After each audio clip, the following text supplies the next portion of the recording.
transferred to a small state college halfway through my junior year because of a scholarship and the promise of a fresh start. The campus was quiet, green, the kind of place that looked safe in brochures. My name's Alex. And back then, I didn't believe in anything supernatural. By the time I left that town, I wasn't sure I believed in anything else. I moved into an old fraternity house the school had converted into dorms. My roommate Derek was one of those easygoing, funny guys who made friends fast. 2 others shared the suite. Maya, a biology major who kept plants everywhere, and Jonah, a theater kid who wore scarves even in warm weather. We all clicked fast enough. The house had character, people said. What they didn't say was that character sometimes hides things you shouldn't wake up. The first night was normal. Pizza boxes, introductions, laughter echoing in a place too big for us. But by the second week, I started noticing small things that didn't add up. My shoes moved an inch from where I left them. A coffee mug appeared on the stairs when none of us had taken it there. Once, my door swung open by itself in the middle of the night. It wasn't wind, the window was closed. It was small stuff, but enough to make you question your memory.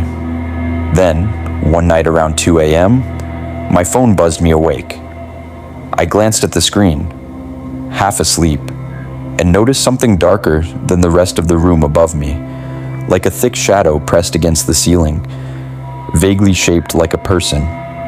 It pulsed once, almost breathing, and then melted back into normal darkness. I sat there shaking, telling myself I was overtired. When you're in college, you can blame anything on lack of sleep. A few nights later, the power flickered out while I was studying alone. The house went silent. Then I heard slow, deliberate footsteps from the basement, followed by a faint humming, soft, childlike, off-key. The moment the humming stopped, the lights came back. I told Derek and he joked about pipes or bad wiring, but I saw something in his face. He'd heard something too. A week later, we found a note under our door. "Don't look up." All caps, black ink, handwriting, shaky like someone wrote it in a moving car. Derek swore he didn't do it. Nobody admitted it. We laughed about it, but it didn't feel funny. That night I heard whispering through the vent, layered voices like static. At first I couldn't make out words, and then one word slipped through, sharp and cold. Alex. My name. I froze, staring at the vent until sunrise. After that, I tried to sleep in the library or at friends' dorms. It didn't matter. The nightmares followed me, dreams of the living room breathing, the ceiling rising and falling like lungs. I started losing track of days. One afternoon, I woke up on the floor, dizzy, my phone full of missed calls. Derek said I'd been out for 3 days. Jonah said he'd seen me standing in the hallway some nights, eyes open, staring at the ceiling. I didn't remember any of it. There were scratches on my arm and dirt under my nails. I convinced myself it was stress. But that same week, Derek woke up with a deep bruise on his temple and no memory of how it got there. He said he'd seen someone sitting at the end of his bed, just a shape, not quite human, humming that same tune. The university checked the wiring, the vents, everything. Found nothing. We started noticing more. Mirrors fogging with handprints, objects vanishing and returning in different spots, whispers that called us by name. Maya said she kept hearing her name during lab work. Jonah's clothes would be rearranged every time he left the suite. The energy in the house shifted. Even sunlight seemed dimmer inside. One night, Derek texted me just after 3 a.m. "Come home. Please." I sprinted across campus. The porch light was dead, and inside the air felt wrong, thick like someone had been burning incense that wouldn't go away.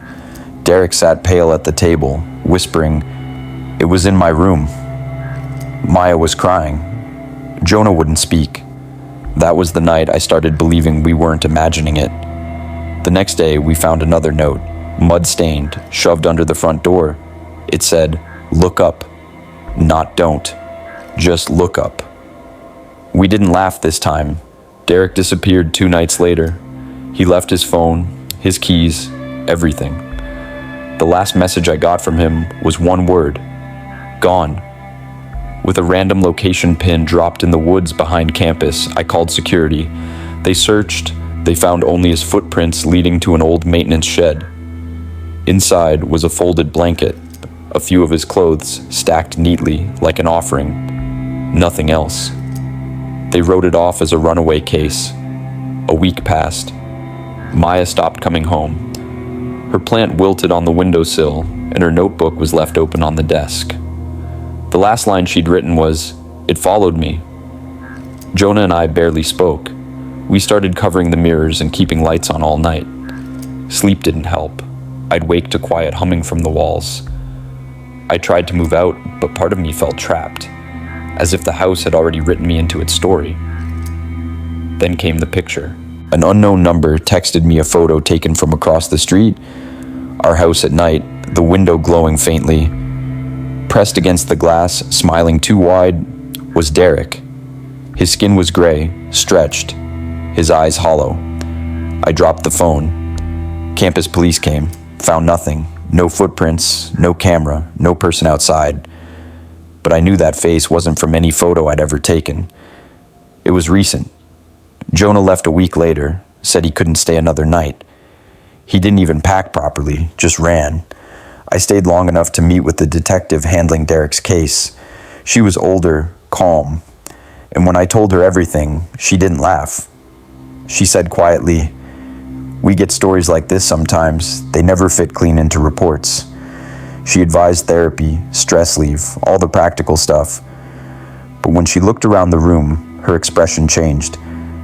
"You should leave," she said finally. "Some places remember more than they should." I went home for winter break, thinking distance would fix it, but the nightmares followed me. Sometimes I'd wake to faint humming through the vents of my parents' house, or see a shadow ripple across the ceiling that didn't belong. Once, in my room, a folded scrap of paper slid out from between two books. It was the same handwriting. It said, "Welcome back." I burned it. It didn't matter. The smell of smoke clung for days. I never went back for spring semester. The university quietly closed that dorm the following year. Official reason, plumbing issues. Students whispered other reasons. Missing people, bad energy, suicides. Nobody said Derek's name out loud. I still check the news sometimes. Every so often, someone from that campus disappears. Always around the same time of year. Always from the housing area behind the old frat row. The school paints over the walls, replaces the floors, gives it a new name every few years. But you can't rename something that doesn't forget. I tell myself I'm fine now. I work, I live in a small apartment, I try to sleep through the nights. But sometimes, when the lights flicker or when my ceiling seems just a little too dark, I hear it again. That off-key humming. And I remember the last note I never showed anyone. I'd found it weeks before Derek vanished, tucked in my notebook. It said, "We learn fast." I used to think it was a prank. Now I think the house learned us. Our schedules, our voices, the way we breathed when afraid. It didn't want to scare us. It wanted to understand us. And once it did, it started copying. So if you ever find yourself in an old college dorm with walls that seem to breathe or a ceiling that feels too close, listen carefully. If you hear your name whispered from the vent, don't answer. And if you ever find a note that says, "Don't look up," or "Look up," leave. Because I didn't. And I think that's the only reason it still knows where to find me. I never thought transferring to a new college would be the thing that almost ended me. My name's Jason, and this happened about 3 years ago when I was a sophomore at a university in upstate New York. I'd moved from a small community college to what I thought would be the best years of my life. New town, new people, new start. That's what I told myself. But nothing about what happened that semester felt normal. I lived off campus in a small, old house that I shared with 2 other students, Aaron and Mark. It wasn't a bad place, kind of creaky and smelled faintly of damp wood, but cheap rent always wins when you're a broke student. The landlord told us the house had been in his family for generations, Though he avoided eye contact when we asked about the basement, I brushed it off, thinking he was just one of those weird old guys. The first few weeks were fine. Classes were stressful, but manageable, and the nights were mostly filled with cheap pizza and movies. Then small things started happening, things I couldn't explain, like my bedroom door opening on its own at night or the sound of footsteps creaking across the hallway. Even when both my roommates were asleep, I laughed it off at first. Old houses make noise, but one night it went from weird to terrifying. It was late, maybe 2 a.m., and I was finishing a paper when I heard whispering from the hallway, soft, quick, and impossible to make out. I froze. I thought maybe Aaron was talking on the phone, so I got up and opened my door, ready to tell him to keep it down. But the hall was dark and empty. The air felt heavier, colder. I turned on the light, and for a second, I swear I saw someone standing at the far end, just a shadow of a figure facing me. Then the bulb flickered and it was gone. I didn't sleep that night. The next morning, I asked my roommates if either of them had been awake, but both swore they hadn't left their rooms. Mark joked that maybe the house was haunted, and Aaron laughed, but his laugh was forced. That's when he told me something that made my stomach turn. He said, "You know someone died here, right?" I stared at him, waiting for the punchline. He continued, "The landlord's son.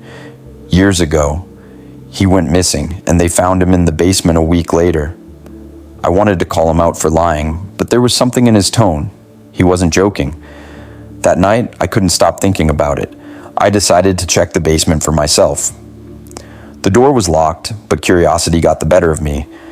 I found a key hanging on a hook near the kitchen and went down. The smell hit me first. Musty, like mold and wet dirt. I turned on the light, and it flickered weakly, illuminating a small, concrete room with old tools, boxes, and a single wooden chair in the middle. But what made my skin crawl was the wall.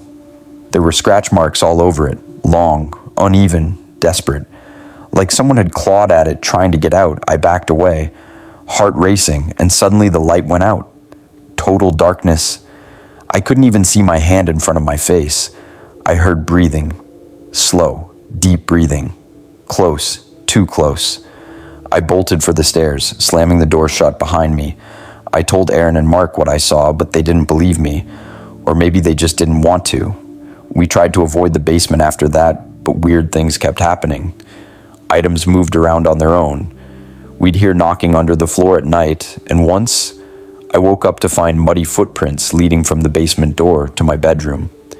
It got so bad that Aaron moved out mid-semester without even saying goodbye. Mark and I stayed, mostly because we had nowhere else to go. One night, we decided to get drunk and laugh it off, pretend none of it was real. But halfway through the night, Mark went to the bathroom and didn't come back. I called out for him, thinking he was messing around. Then I heard it, the creak of the basement door opening. My stomach dropped. I grabbed a flashlight and ran to the door. It was wide open. I called Mark's name again, but there was no answer. I took a deep breath and stepped inside. The smell was stronger this time. I shined the light around and saw the same chair, the same scratches, but this time, something was written on the wall in red. "He's mine." Then the light flickered, and for just a second, I saw Mark, standing by the wall, his eyes blank, mouth open like he was trying to scream but couldn't. I ran up the stairs, slammed the door, and called the police. When they arrived, they searched the whole house, but there was no sign of Mark. They told me the basement was empty. No writing, no chair, no scratches, just an empty, dusty room. I moved out the next morning and never went back. 2 weeks later, the police called me. They'd found Mark's body in the woods behind the property. The medical report said he'd been dead for at least a week, meaning he was already gone before that night in the basement. I don't know what I saw down there. Maybe it was his spirit. Maybe it was something pretending to be him. All I know is that house still stands near the edge of campus, and every once in a while, new tenants move in, but they never stay for long. Some nights, when I drive by, I swear I can see someone standing in the upstairs window, watching the street. I don't look for long. I just keep driving. My name's Tyler, and this story happened during my sophomore year at Ridgeview College in Vermont. I used to think ghosts were just stories people told to make life more exciting, but that changed the semester I lived in Westbridge Hall. That building was old, creaky floors, humming pipes, and paint that peeled no matter how many times they repainted. It was the kind of place you only moved into if every other dorm was full. I didn't have much choice. My roommate, Jake, was a senior, laid back, into music, barely around. The first few weeks went fine, but then strange things started happening that I couldn't explain. It began with noises. Every night, around 3 a.m., I'd hear what sounded like someone walking in the hallway, slow and heavy, like boots dragging on the floor. But when I checked, no one was there. Then it started happening inside the room. Closet doors opening slightly, my desk chair turned facing the wall when I woke up. The window cracked open, even though I never touched it. At first, I thought maybe Jake was messing with me. When I asked him, he looked uncomfortable and said, "Don't worry about it, man. Just ignore it." I could tell he knew something, but didn't want to talk. About a week later, I woke up to the sound of whispering. It was faint, like someone talking through a wall. I thought it was just Jake on the phone, but when I looked over, his bed was empty. The whispering kept going, soft, like a woman's voice, saying something over and over, but I couldn't make out the words. I turned on the light, and it stopped instantly. The room felt colder than before, like the heat had shut off. I barely slept the rest of the night. The next morning, Jake came back looking pale and tired. I told him what I heard, and he finally admitted it wasn't the first time. "Every year someone in this room hears her," he said. "The girl who used to live here." Apparently, years ago, a student named Hannah had lived in our room. She was quiet, kept to herself, but one night she was found dead in the bathroom down the hall. The school said it was suicide, but people said otherwise. They said she'd been harassed by a group of students who lived here before us, and she'd written about voices in her journal before she died. The whispers, the cold, even her name, Hannah, had become a sort of rumor around the dorm. I wanted to believe it was just a story, but things got worse. The next night, I heard the whispering again, closer this time. I grabbed my phone and recorded it. When I listened to it the next morning, my blood ran cold. The voice was clear now. A woman whispering, "Don't let them in." I showed Jake the recording, and he looked terrified. He told me he'd seen something the night before he'd come back late from the library and saw someone standing in our doorway, a woman with long hair covering her face. When he blinked, she was gone. We agreed to switch rooms, but the housing office said there were no vacancies. That night, Jake left to stay with a friend off campus. I was alone. Around 2:58 a.m., I woke up to the sound of someone breathing next to my bed. Slow, deep breaths. I turned on the light, and the room was empty, but the closet door was wide open, wide. Inside, written on the back wall in what looked like pencil, were the words, "Help me." My chest tightened. I slammed the door shut and grabbed my things, ready to leave, when my phone buzzed. It was a text from Jake. It said, "Don't go. She's in the hallway." I froze, staring at the door. I couldn't hear anything at first. Then, soft footsteps, slow. Getting closer, I backed up toward the window, my heart pounding as the footsteps stopped right outside my door. Then I heard her voice, clear as day, whisper my name, Tyler. I don't remember much after that. When I woke up, it was morning, and I was lying on the floor next to my bed. The lights were still on, my door was open, and the hallway was empty. I moved out that same day. Jake never came back either. He dropped out a month later. The school closed Westbridge Hall the following semester for electrical renovations, but everyone knew why people said another student went missing that winter, someone who moved into our old room after me. They never found him. I've tried to convince myself it was all in my head, that stress, lack of sleep, and paranoia made me imagine things. But sometimes, around 3 a.m., even now, I still wake up to that same sound. the faint whisper of a woman's voice saying my name, and those same 3 words echoing in my mind. Don't let them in.